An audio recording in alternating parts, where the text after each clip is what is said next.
এ মুসলমান ইমানদার, ভালো করে মনে রাখবা, এই তাকওয়া যার অন্তরে থাকে তাকেই কোরআনের ভাষায় বলে মুত্তাকিন।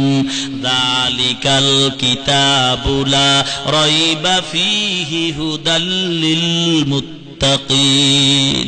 আল্লাহ পাক বলেন মুত্তাকিনদের জন্য এই কিতাব হেদায়েতের পথে, হেদায়েতের বাণী নিয়ে আসছে।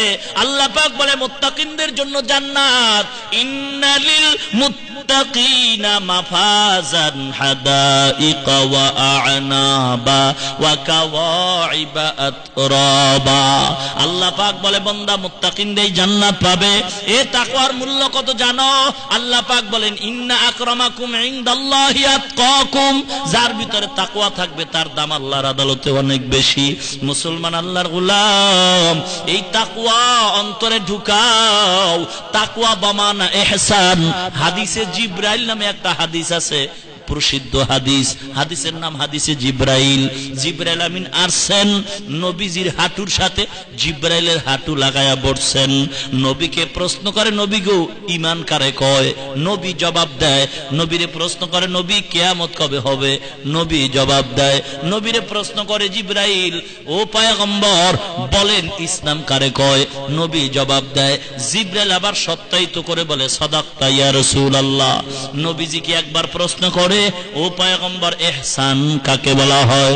আমার নবী জবাবে বলেন আন তা'বুদাল্লাহা কাআন্নাকা তারাহু ফাইন লাম তাকুন তারাহু ফাইন্নাহু ইয়ারা। আসেনি হাদিসে? হুজুরেরা কি বলেন? পীর মুরিদি বলে জায়েজ নাই সামনে, তবে পীরের নামে ভণ্ডামি জায়েজ নাই, এটা তো ঠিক। কি গণ, এখন তো পীরের নামে সব ব্যবসা শুরু হয়ে গেছে। কি বলেন?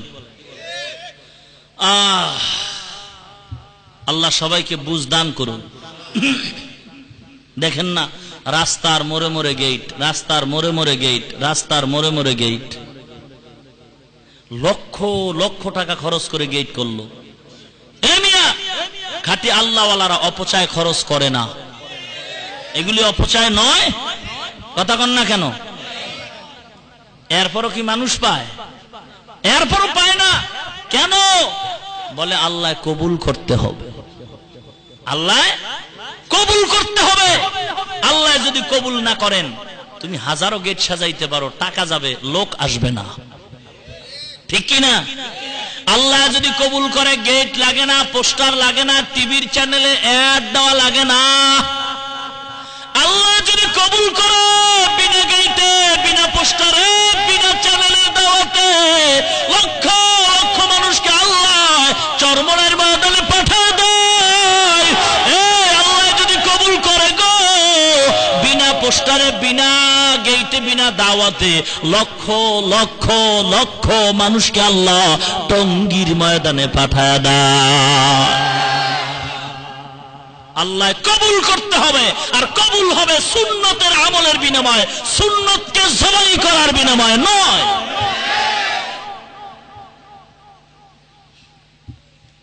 চেহারাটা ভাল্লুকের মতো, চুলগুলি এত লম্বা করছে, লেডিস ফেল।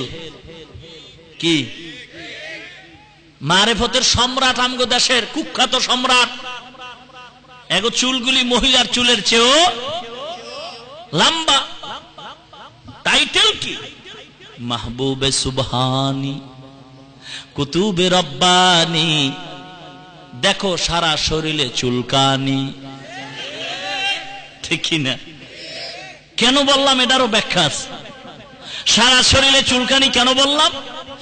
ওরা যদি কোরআনের কথা শুনে তখনই ওদের চুলকানি শুরু হয়।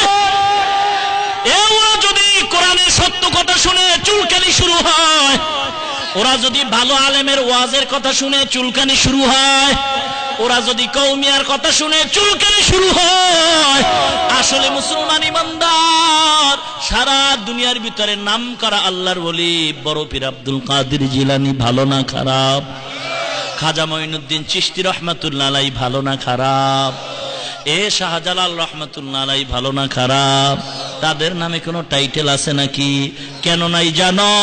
এরে এক নাম্বার মালের কোনো অ্যাডভার্টাইজ হয় না, দুই নাম্বার মালের অ্যাডভার্টাইজ বেশি হয়। খাঁটি আল্লাহওয়ালাদের কয় না, একটা কয় যে চীনা বাবনের বইতে লাগে না, একটা প্রবাদ বাক্য আছে, খাঁটি আল্লাহওয়ালাদের পরিচিতির জন্য টাইটেল লাগে না। আল্লাহওয়ালারা মানুষ খুঁজে না, মানুষে তাদের খুঁজে। সব জবাব তাকওয়ার অভাব।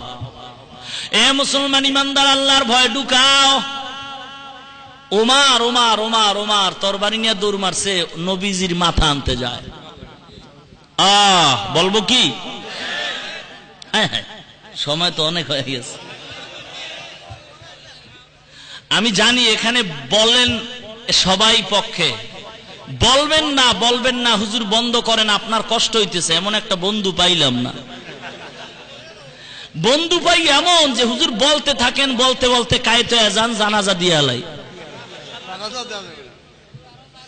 এই হলো আপনাদের আবেগ। তারপরও ঘটনাটা যেহেতু শুরু করছি, ওমারের ঘটনাটা সমাপ্তিতেই দোয়া করবো ইনশাআল্লাহ। হযরত ওমর তরবারি নিয়ে দৌড়ায় মাথা আনার জন্য, মেজাজটা গরম। কারণটা কি? কয় গরম পোশাক শরীরে ঢুকাইছে। গরম পোশাক যদি শরীরে থাকে তখন শরীরটা গরম হয়। গরম ভাব কিন্তু আমার আল্লাহর। গরম ভাব কোন মানুষের না। র‍্যাব বাহিনীরে দেখবা, যখন পোশাকটা পরে তখন শরীরের পাওয়ার গরম হয়ে যায়। তখন অল্প দোষ পাইলে মনে হয় যেন তারে বড় দোষ বানায় ক্রস ফায়ার করি। কি ব্যাপার? বলে মেজাজটা গরম, পোশাকটাও গরমের পোশাক। মুসলমান আল্লাহর গোলাম, এই জন্য গরম পোশাক নিয়ে ওমর দৌড়ায়। মুহাম্মদের মাথা আনতে যাব, ব্রেক করে দিল এক আল্লাহর গোলাম, দাঁড়াও, মেজাজ গরম করে দৌড়ায়ও না। কই যাও? বলে মুহাম্মদের মাথা আনতে যাই। বলে কেন, অপরাধ কি? বলে কোনো অপরাধ নাই, সে নাকি আমগো দলের বিরুদ্ধে কথা কয়, আমাদের বিরুদ্ধে কথা কয়, তার মাথা আনার জন্য যাই। বলে দাঁড়াও, একটু দাঁড়াও, মুহাম্মদ তোমার রক্তের কোন আত্মীয়? বলে না। তো রক্তের আত্মীয় না, এর জন্য এত পাগল হইছে? বেটা, তোর রক্তের যে বোন, এ তো মুহাম্মদের পাগল হইছে। তাই নাকি? বলে হ্যাঁ। এইটার আগে সাইজ করে লই। হেদায়েতের চাবি ঘুরে গেল। মক্কায় আমার নবী দোয়া করে, আল্লাহ ওমরকে তুমি ইসলামের খাদেম বানায় দাও। ওমর এবার মুহাম্মদের গান বাদ দিয়া বোনের গানের পিছনে দৌড়ায়, বাড়িতে দৌড় মারছে। বাড়ির মধ্যে বোন আর ভগ্নিপতি আল্লাহর কালামের তেলাওয়াত করতেছিল। আরবের মানুষ ওমর আরবি ভাষা জানে, অর্থ বুঝে। বাড়ির দরওয়াজায় গিয়া ডাক দিছে, বোন তাড়াতাড়ি দরজাটা খুলে দাও। এ পর্দার অন্তরালের মা বোনেরা গো, ভালো করে শুনে নাও গো মা। ও মা, তোমরা তো নবী নয়, নবীদের মা গো। তোমরা তো আলেমের মা, তোমরা তো হাফেজে কোরআনের মা। এ মা, তোমরা তো আলেমদের মা, তোমরা তো বড় পীরের মা।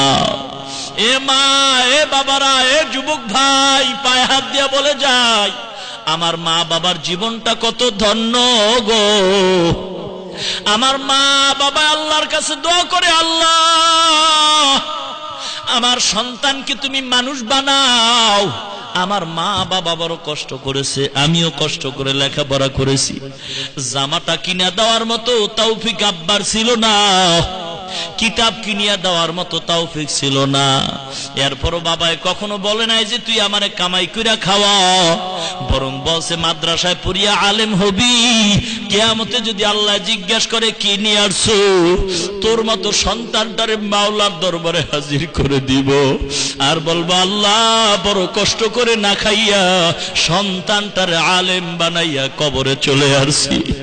এ সন্তানের পিতা মাতা একটু কি মায়াও হয় না? কত মানুষ কান্নাকাটি করে, ও হুজুর দোয়া করেন, বিয়া করছি কোনো সন্তান হয় না। আল্লাহ তোমারে সন্তান দান করছে, আজকের সন্তানটারে মানুষ বানাইতে পারলা না। এ যুবক ভালো করে মনে রাখবা, আজকে মাদ্রাসায় পড়ে টুপি মাথায় দিলাম, লম্বা জামা পরলাম, মনে করছো ঠকজি? না না, তোমাদের চাইতে অনেক শান্তিতে আছি। এ যুবক, তুমি আজকে লেখাপড়া করে দাড়িটারে কামাইলা, ডিগ্রি পাস করলা, এত কষ্ট করে লেখাপড়া করিয়া চাকরির অ্যাপ্লিকেশন করো, চাকরি কপালে হয় না। বাবার জমিন বেচলা, তারপরও চাকরি পাও না। অথচ তোর এক ক্লাসে ছোট্ট একটা মেয়ে লেখাপড়া কইরা, গরিবের সন্তান, বিনা টাকায় চাকরি পাইলো, অল্প লেখাপড়ার বিনিময়। আর তুমি ডিগ্রি পাশ করার পরও চাকরি পাও না। তোমার চেয়ে কপাল পোড়া আর কে হতে পারে দুনিয়ায়? বেকারত্বের জীবনের অভিশাপে ঘুরতেছো। আর মাদ্রাসায় পড়ুয়া কোনো ছাত্র বেকার নাই, বরং এই টুপি আর দাড়ির কারণে আল্লাহর কসম, আল্লাহ এত শান্তি আর সম্মান দান করছেন, দুনিয়ার এমপি মন্ত্রীরাও এত সম্মান পায় না। এ মুসলমান যুবক ভাই, দাড়িটারে কেন কামাইছো? আমার মনে হয় দাড়ি কামানের কারণে আমার আল্লাহ তোর কপালে চাকরি দেয় না। এ যুবক রে, পায়ে হাত দিয়া বলি, আজকে তুমি তাকাও, তোমার মতো হাজার যুবক দাড়ি রেখা ব্যবসা করে, অভাব নাই, চাকরি করে, অভাব নাই। আর্মি র্যাব পুলিশ বাহিনীর মধ্যে তাকাও, তোমার মতো দাড়িওয়ালা যুবকের অভাব নাই। মনটারে বুঝাও, তুমি কেন দাড়িটা রাখতে পারলা না? এ বোন, এ বোন, এ ভাই, ভালো করে স্মরণ রেখো, একই মায়ের দুইটা সন্তান। বোন আগে হইছে, বোনের বয়স হলো 30 বছর, ভাইয়ের বয়স হলো 24 বছর। ভাইয়ের গালে দাড়ি আছে, বোনের গালে দাড়ি নাই। তুমি কি আল্লাহকে বলতেছো, আল্লাহ আমার 30 বছর বোনের গালে দাড়ি না দিয়া আমি 24 বছরের ছেলের গালে কেন দাড়ি দিলা? বড় অন্যায় করেছো, এই জন্য আমি বারবার দাড়িটারে কামাই। এ যুবক, পায়ে হাত দিয়া বলবো, দাড়ি কামায় আমার নবীর আর কান্দাইও না। আমার নবী বড় কলিজায় ব্যথা পায়। এ দাড়ি কামায় নবীরে কষ্ট দিও না। তারপরে যুক্তির ব্যানারে কথা বলি, বলো তোমার মতো যুবক দাড়ি রেখা স্কুলে পড়ে, অভাব নাই, কলেজে ক্লাস করে, অভাব নাই, ভার্সিটিতে পড়ে, অভাব নাই, ঠিক কিনা? এ যুবক ভাই গো, পায়ে হাত দিয়া বলবো, দেখো তোমার মতো হাজার যুবক দাড়ি রেখা ড্রাইভারি করে, কৃষিকাজ করে, কর্মচারী আছে না নাই?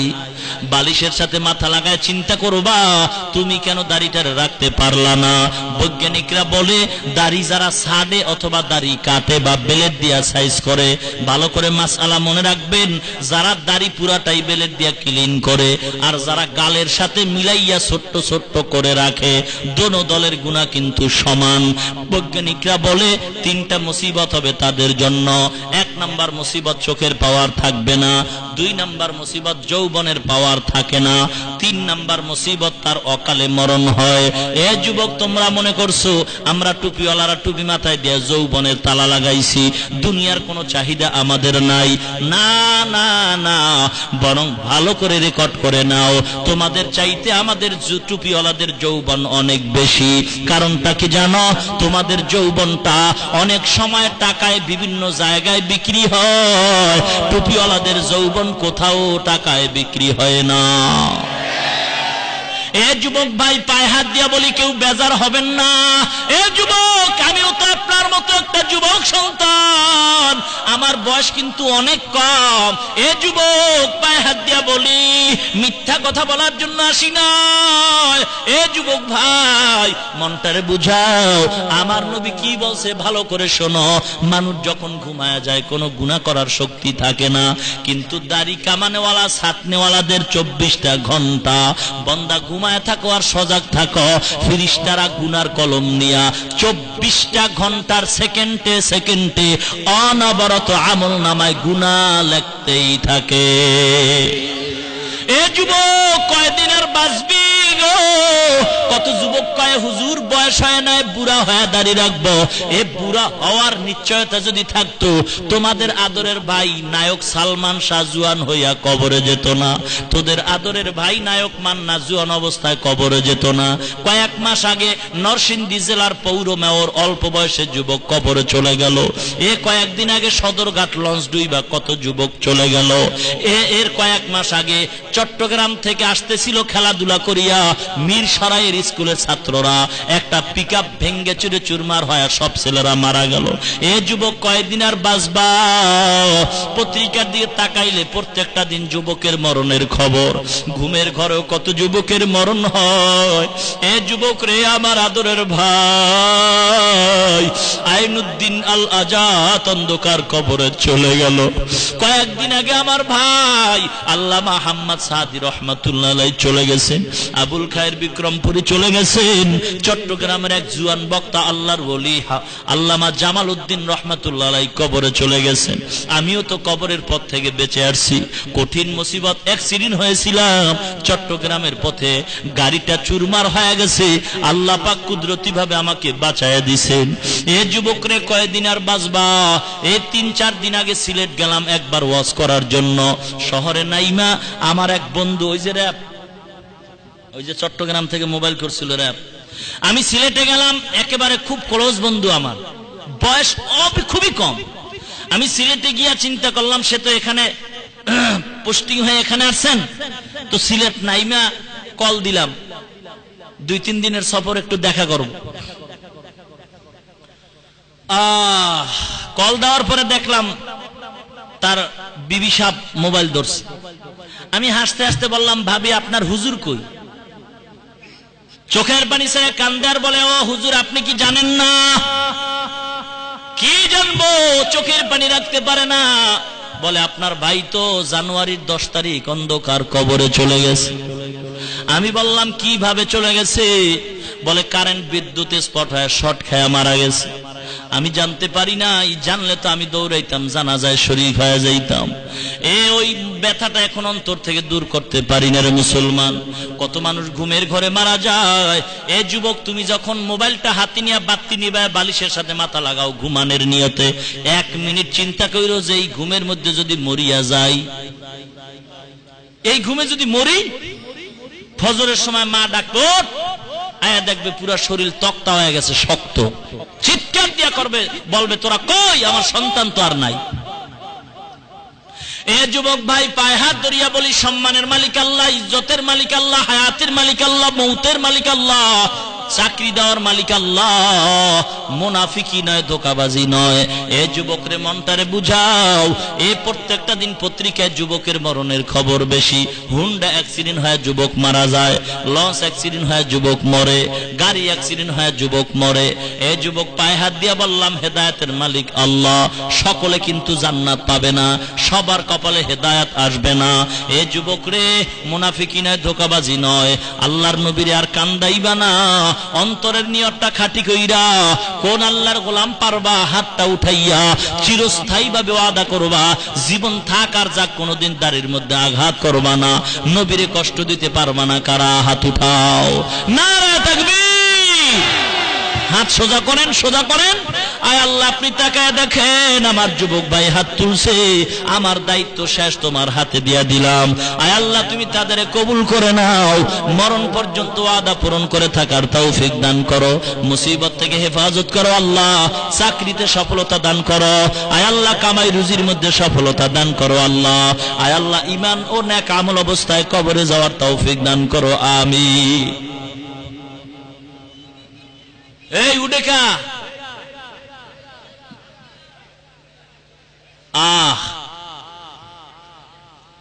মরতে তো হবে, হবে কিনা? হ্যাঁ, এরা উডেকা, কি সমস্যা কি? এই উডেকা, বাড়ি পর্যন্ত যাওয়ার গ্যারান্টি আছে নাকি? আছে। এখানে যদি মাওলায় বৃষ্টি দিয়ে আমাদের বয়ান শুনাইতে রাজি হন, আমরাও বৃষ্টিতে ভিজতে রাজি, ঠিক কিনা বলেন? এই হলো ঈমান না? হায় রে ঈমানের অবস্থা রে।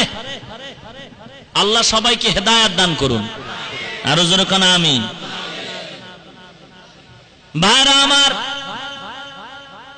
হযরত ওমর ফারুক রাদিয়াল্লাহু তাআলা আনহু বোনের বাড়ি রওনা দিলেন। বলবো ঘটনাটা না শেষ করে দেব?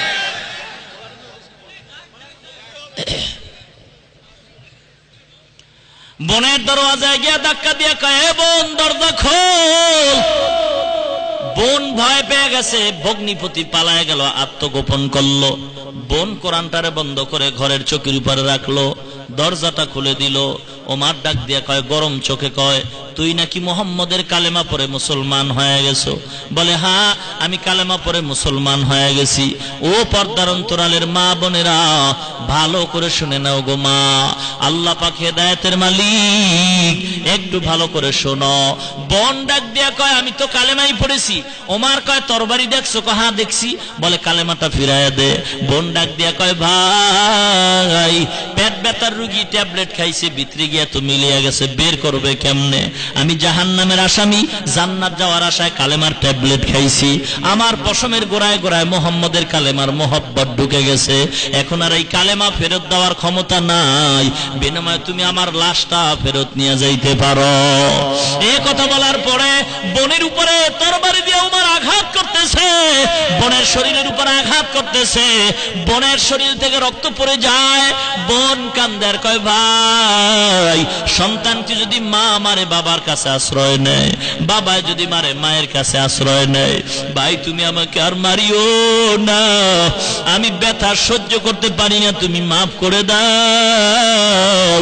ওমর বোনের কান্না দেখি অন্তরে মায়া লাগছে, আল্লাহর কালামের দিয়ে তাকায় কয় বোন ওটা কি দেখা যায়? বলে আল্লাহর কালাম। বলে একটু ধরতে চাই। বলে না না, তুমি নাপাক গোসল করে নাও।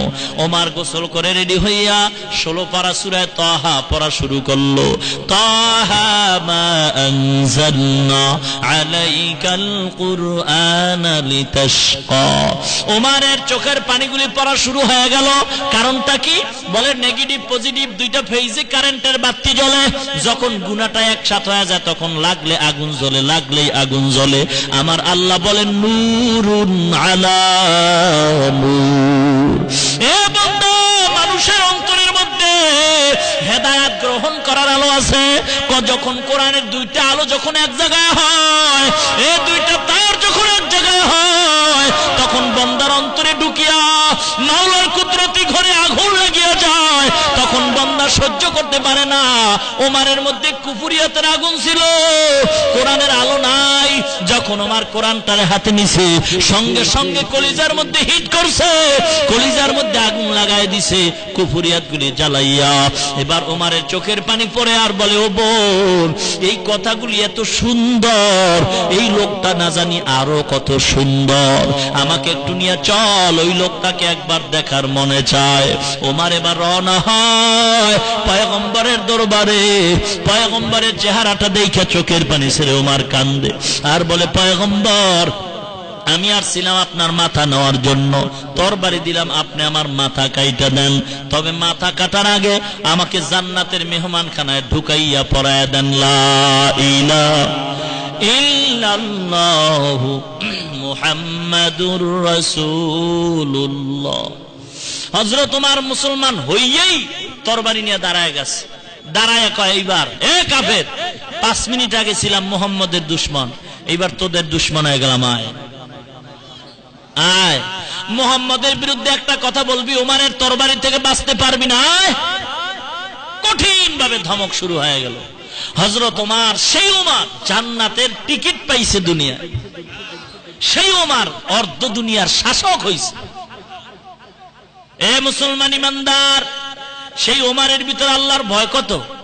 ঈদের নামাজ পড়িয়ে সবাই নানার বাড়ি মামার বাড়ি আনন্দে যায়। হযরত ওমর দরওয়াজায় তালা লাগায় কান্দে। আবু হুরায়রা বলে কান্দেন কেন? আজকে খুশির দিন। ওমর বলে খুশি তো ওই ব্যক্তি করতে পারবে যার অন্তরে কোনো টেনশন নাই। ও ভাই ওমর, আপনার কি পেরেশানি, টেনশন? বলে রমজান মাসে রোজা রাখলাম, কবুল হইল কিনা চিন্তা। তারাবির নামাজ পড়লাম, কবুল হইল কিনা চিন্তা। রোজা রাখলাম, কবুল হইল কিনা চিন্তা। আমি মাওলার জাহান্নাম থেকে মা পাইলাম কিনা চিন্তা। এ দুনিয়ার ইমানদার আল্লাহর গোলাম ওমর একটা বকরির বাচ্চা হাতে পায়া চোখের পানি ছেড়ে কান্দার কয়, বকরি রে, তোর জীবনটা কত ধন্য, আমি ওমরের জীবনটা কত খারাপ। কারণ তোর কোনো হিসাব হবে না, আমি ওমরের হিসাব ছাড়া এক কদম বাড়ানো যাবে না। হার কে দারাত খৌফে হক দার দিল মাদান জান্নাতুল মাওয়া দেহাদুরা মাকাম ইয়া আইয়ুহাল্লাযীনা আমানুত্তাকুল্লাহ। আল্লাহ পাক বলে ঈমানদার আল্লাহকে ভয় করো। আল্লাহকে ভয় করার মানে আন তা'বুদাল্লাহা কাআন্নাকা তারাহু ফা ইল্লাম তাকুন তারাহু ফা ইন্নাহু ইয়ারাক। কি সমস্যা কি ভাই? কি বৃষ্টি পড়ে? পড়ে না, এই জন্য এত ভয়? হ্যাঁ হায় রে মানুষ, এই ওয়াজে ধরবে কবে মানুষ? আমল আসবে কবে? আল্লাহর ভয় না থাকার প্রমাণ দেখছেন? আল্লাহর ভয় না থাকার প্রমাণগুলি দেখছেন? আফসোস আফসোস। জীবনভর তো ঘুমাইলা, আল্লাহ যদি ঘুমাইতে না দেয় ঘুম হবে নাকি? আল্লাহ যদি ঘরে না নেয় যাওয়া যাবে? আর আল্লাহ যদি নেয় যাওয়া যাবে। হাজারো বাধায় কোনো সমস্যা হবে। মুসলমান আল্লাহর গোলাম,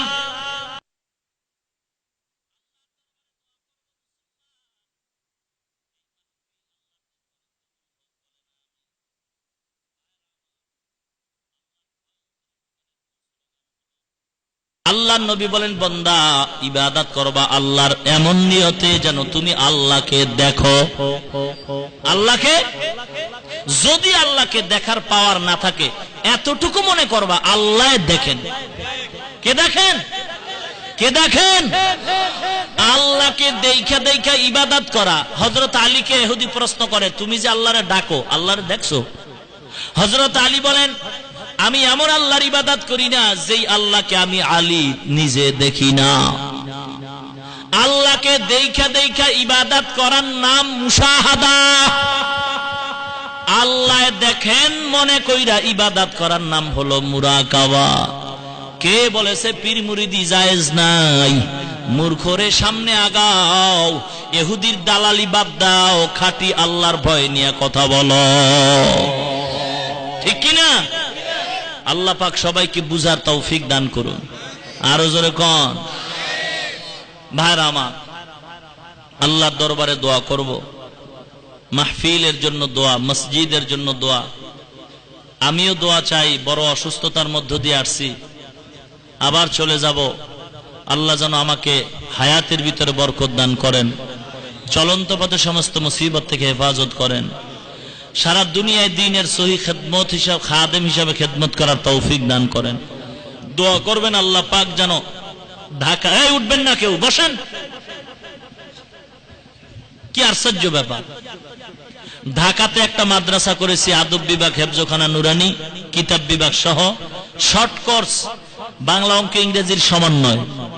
সকলের দাওয়াত, মাদ্রাসায় যাবেন, সন্তান দিবেন, দোয়া করবেন আল্লাহ যেন মাদ্রাসাটা দুনিয়ার দ্বীনের মার্কাজ হিসাবে কবুল করেন। নিজস্ব জায়গা যেন আল্লাহ ব্যবস্থা করেন, যা প্রয়োজন আল্লাহ ব্যবস্থা করেন, সমস্ত জিনিস আল্লাহ ব্যবস্থা করে সমস্ত মুসিবত থেকে হেফাজত করেন। আল্লাহর কাছে দোয়া করব। দোয়ার আগে 2 মিনিটের জন্য আপনাদেরকে একটু কষ্ট দিব। আল্লাহর ওয়াস্তে মসজিদের জন্য